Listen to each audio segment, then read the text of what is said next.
The Hartley Show is a comic book review program and does not own any of the copyrighted material featured in this episode. All copyrighted material featured will be used as fair use for the purposes of criticism, comment, news reporting, and/or research. Taki.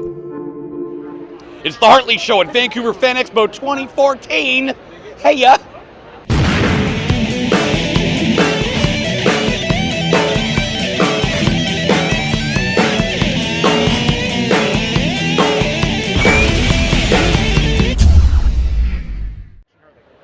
I'm here with Ira Hunter of 13 Flames Empire.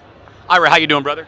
Very good, thank you. Now, why don't you tell us a little bit about your works here, Champions of Hell and the lot? Champions of Hell was a screenplay project originally, and then I put a call out for an artist because I knew more about making comics than making movies at that point in time. That was in 2000. We've been going to Comic-Con ever since. That was our 13th year last year, third year here in Vancouver. And Robin Thompson is the artist, and I'm the writer.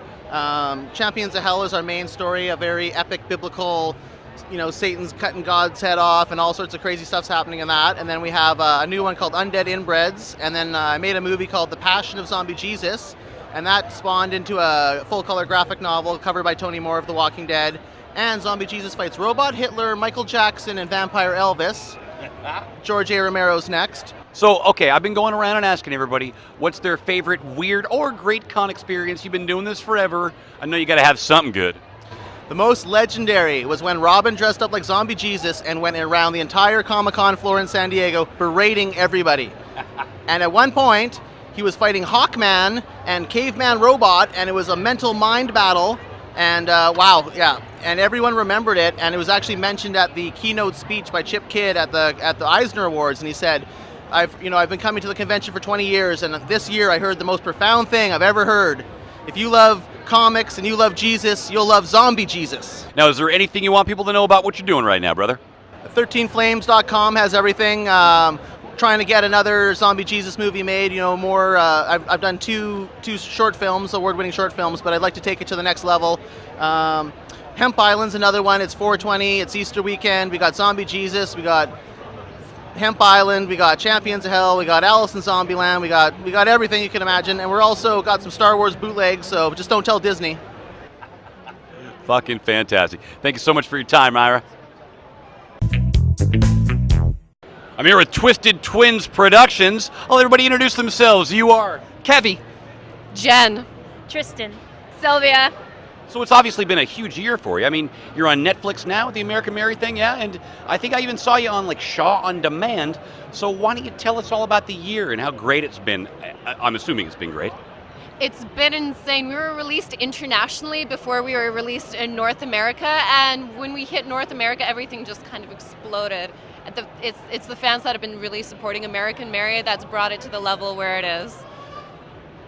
and because of the success of American Mary, we're able to work on 2 other films, ABCs of Death, which I can't say who's in it, and I can't say who's soundtracking it, but also for See No Evil 2.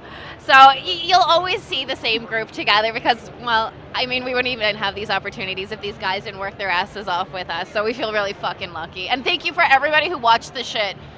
Thank you. You're the reason I'm not waiting tables anymore, although I'm a good waitress. Amen to not waiting tables anymore. Yeah. She actually is a really great waitress. American Mary has been amazing, and everyone's just been so supportive, especially from the transgendered community and the queer community of people who have been feeling alienated, and the body mods as well. It's really nice to have something that speaks to them and is a positive thing, not just look at this freak. It's these are normal, beautiful people, and this is how they choose to express themselves. Oh, beautifully put. Thank you. Well done. Yeah. So has this changed things for you on any sort of level? Obviously with sort of exposure and fame comes change. Would you care to speak about that at all? I wear a lot more latex in public than I normally do, and that was already pretty high. So it's a change for the better, I feel. The success of American Mary has brought us to the attention of studios. See No Evil 2 is our first studio film, and we're working with Lionsgate and WWE Studios. And I think everyone at one point or another was a wrestling fan, and if you were a wrestling fan and if you left, it's time to come back. Forgive the Undertaker loss at WrestleMania. Forgive it, because Kane is going to be doing some amazing shit. Yeah. Care to add a yeah? Fandango. So I've been going around and asking people what their weird con experience is. And I think you guys probably have a great story, I'm guessing amongst the four of you. Like a good weird or a great weird? Whatever weird you want, man. The weirdest, most amazing thing here is we're huge Deadpool nerds, and we met Tony Moore, and before we could gush all over him, he said, I saw American Mary, I loved it. I was like, how the fuck do you even know who I am? Then I didn't know what to do, and he's like, I drew these chicks, they look just like you, and I was like, and they're like one step away from drawing me fucking Deadpool. I just have to convince him to do that. Matter of time. Well, now it's on TV. Bruce Campbell walked by earlier, and now I think I'm pregnant with his child. Through osmosis. Oh yeah, I was just like, oh. Only he can pull off that velvet blazer. I was like, who's wearing velvet? Oh, it's Mr. Yes, Campbell. Carry on. Well, let me just cap things off with, if there's anything you want people to know about what you're doing right now, what is it?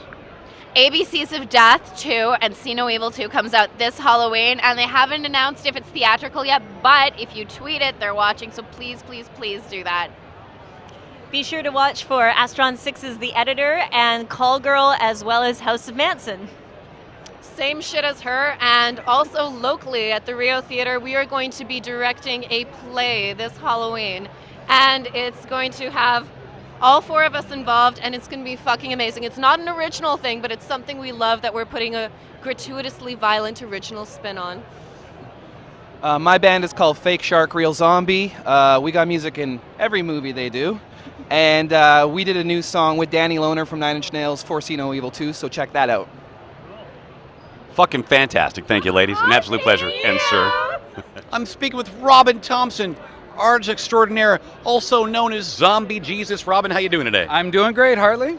So is there anything you'd like to pimp out about your work? Anything you're doing right now you're excited about, you need people to know about? I'm super excited. I'm a bit of a Lego freak, so I saw the movie, got super inspired, so I ran home and made some Lego pieces. That's what I'm doing. And apparently I'm the only one in the whole con who has Lego-themed artwork. So we have the Batman and the Unikitty and Wonder Woman, which is probably the most effeminate thing that I've ever drawn. But, you know, you have to have something for the little girls, too. Yeah. No sharks? No sharks. No sharks. Robin loves sharks. You've done some sort of shark compendium thing? Writing, I haven't published it yet. I wrote reviews on 50 different shark movies. Yeah, coming to you soon. And I'm guessing most people don't even know there are 50 different shark movies. A lot of people don't know. They go Jaws, Sharknado, and the Jaws 2, and then that's it. There is over 50, and they're all terrible. I'm thinking I'm doing people a favor by watching and reviewing these terrible movies for them. Yeah. So is there anything about your world of art that you're particularly proud of, that you want people to know about? I mean, you've had this sort of really neat career. You did stuff for Psych, the fake Comic-Con stuff and things like that. Sure. Actually, I get approached by television quite a bit because for set deck. So they'll use my posters and my art quite a bit for set deck.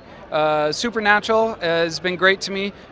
They love Zombie Jesus. The producer's a huge fan of Zombie Jesus, so that's fantastic.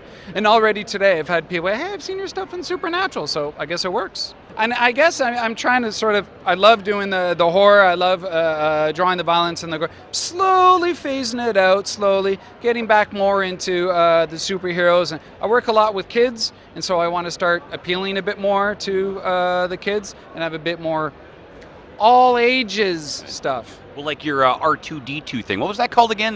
So 101 things to do with an astro... 50 uses for an astromech droid. Right. Yeah. That thing is fantastic. You got any of those here today?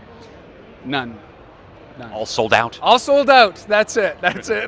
So I've been going around and asking people their favorite con story. We've already heard a favorite con story that involves you as Zombie Jesus. You got anything to add to it? Or your own story that isn't that? That depends on what story that is. There's several. One time as Zombie Jesus, I was forced to fight a gigantic robot caveman. Was that the story? When Robin dressed up like Zombie Jesus, he was fighting Hawkman and Caveman Robot, and it was a mental mind battle. And I got humped by robot caveman in front of a whole giant crowd, and everyone was cheering. They were bloodthirsty.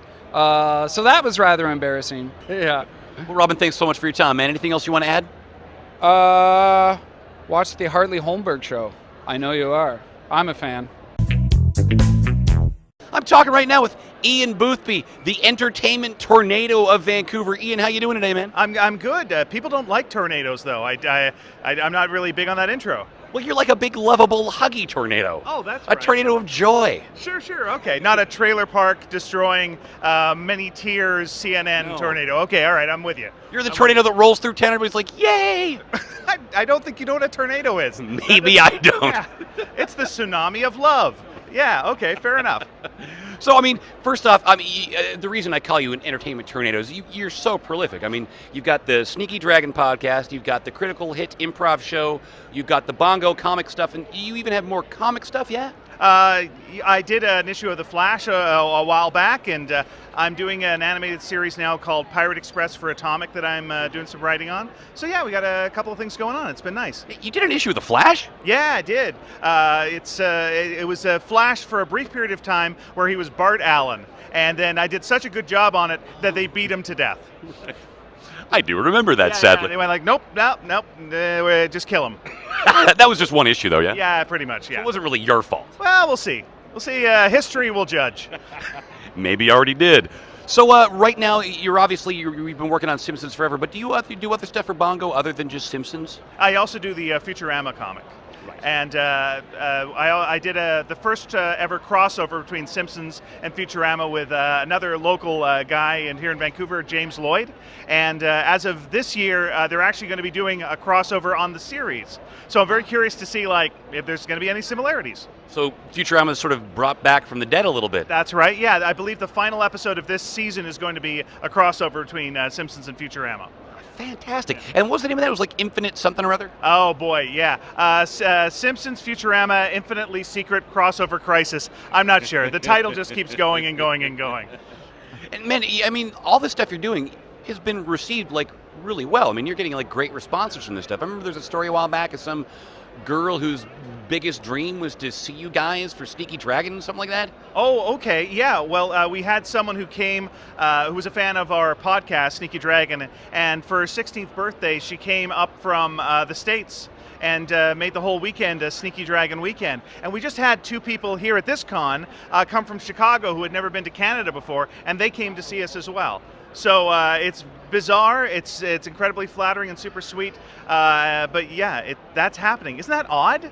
It's fantastic. I mean, you're a great guy. You deserve everything. Oh, bless you, but people are traveling.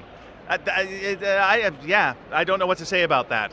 Again, you're the weird phenomenon of a lovely tornado. What can I say? That's right. People do travel to see a tornado. You're absolutely correct. Now what you said at the beginning makes sense. Yeah. Yeah. So I got to ask. Now you've been doing this convention circuit for a long time, and you've been in the industry forever. I mean, way back to what was that thing? Satan Squirrel, Hell Squirrel. Yeah. I mean, you've been in town. Oh, you've been doing this forever. Yes. Yeah, I still got my copy of the Ash Can or whatever that little fair enough. poorly produced thing that was. I still love it. But I mean, you must have a buttload of stories. So what's the coolest or weirdest thing that's ever happened to you in the world of conventions? Just now, I met a lady who's going to Mars.